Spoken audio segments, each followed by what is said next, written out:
अच्छा, इस देश में सर ये मानते हो आप कि सरकारी स्कूल अगर प्राइवेट स्कूल के आसपास आ जाए तो हमारे देश की ग्रोथ और तेज हो सकती है? क्योंकि अभी मैं गया था एक कार्यक्रम में और बड़ी बातें चल रही थी कि 2047 तक हम देश को दुनिया का नंबर 1 देश बना दें। सबसे बड़ा झूठ चीज है, ये सबसे बड़ा झूठ है।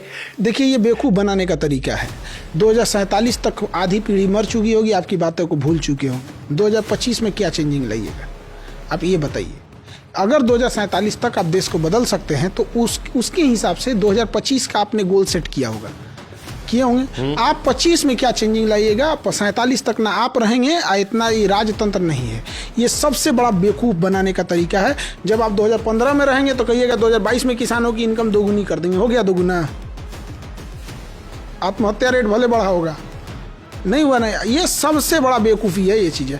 आज हमको क्या करना है ये नहीं दिख रहा है। आज करप्शन है ये नहीं दिख रहा है। बाबर के समय का करप्शन दिख रहा है। आज हमारे सामने घटनाएं हो रही हैं, समाज को झकझोर देने वाली घटनाएं हो रही हैं, वो नहीं दिख रहा है। लेकिन दिखता है हमें तो 400 साल 500 साल पुरानी चीज़ें दिख रही हैं। तो अगर हमको बेहतर करना हो, मान लो हमें एक लक्ष्य लेकर चलते हैं कि हमको भारत को बेहतर करना है और एजुकेशन से ही सारी चीज़ें बेहतर होती हैं, आपके हिसाब से इंडिया में क्या चेंजेस होना चाहिए? सबसे बड़ा चीज़ क्या है कि आप जब हम कहते हैं इंडिया को बेहतर करना है, यहीं से हम लोग अलग रास्ते पे भटक जाते हैं। इंडियंस को बेहतर कीजिए, इंडियंस को। आप एक इंडियन आदमी, एक गांव का इंसान अपनी बूढ़ी माँ का इलाज नहीं करा पा रहा है, उसके घर में प्रॉपर लाइट की व्यवस्था नहीं है, वॉशरूम नहीं है, शौचालय नहीं है। अगर उसको किसी बढ़िया शादी ब्याह में जाना है तो उसके पास अच्छे कपड़े नहीं है। गिफ्ट का दौर ऐसा चला गया कि गरीब इंसान अब मिलने से कतराने लगा है। आप जाके देखिए, कोई फल खरीद रहा है तो गरीब घर का आदमी नहीं खरीद सकता है। गरीब का खाना अलग है, अमीर का खाना अलग है। गरीब का हॉस्पिटल अलग है, अमीर का हॉस्पिटल अलग है। ये सब चीज़ें चेंज कीजिए, देश अपने से चेंज हो जाएगा। लेकिन अगर गुमराह करना है तो हम देश बदलेंगे, मतलब इन देश बदल देंगे लोग, या मतलब देश में कोनो जैक लगा के उठा देंगे देश को। देश बनता है देशवासियों से, आप उसका चेंज कीजिए। महिलाएं जो हैं उनको कोई आगे बढ़ाने के लिए नहीं। अगर होम इंडस्ट्री चालू हो जाए, जो घर की ज़रूरत की चीज़ें हैं यहाँ पर, महिलाएं उसमें बढ़ चढ़ के भागीदारी लेने लगे। आज देखिए, हर जिला में अगर सरकार एक बड़ा सा 10 एकड़ का ज़मीन ले ले हर जिला में, कि वो मार्केट में जितनी भी दुकानें रहेंगी वो औरतें ही उस दुकान को चलाएंगी, तो उसमें एक इकोसिस्टम बन जाएगा। उसमें 1000 दुकानें आप खोल दीजिए कि उसमें जेंट्स नहीं चला सकते। तो जो अभी पहली पीढ़ी जा रही है बिजनेस में, वो तो अपनी बेटियों को वहां कर सकते, भाई तुम्हारे लिए अच्छा है। एक भी जिला में नहीं है।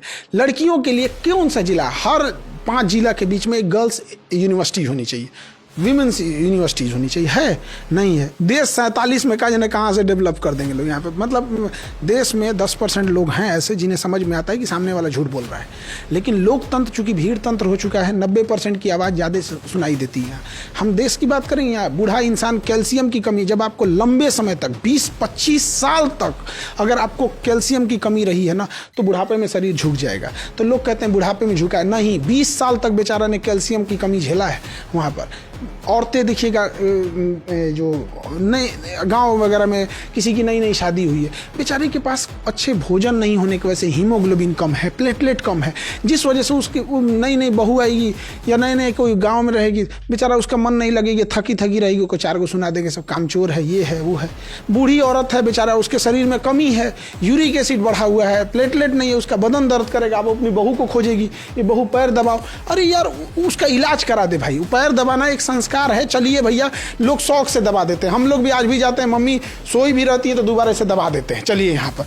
लेकिन बताइए, आप कहिएगा कि देश पढ़ने को, वो कहाँ जाएगा बेचारा? कितने भयानक लेवल तक गरीबी है, आप सोच नहीं सकते।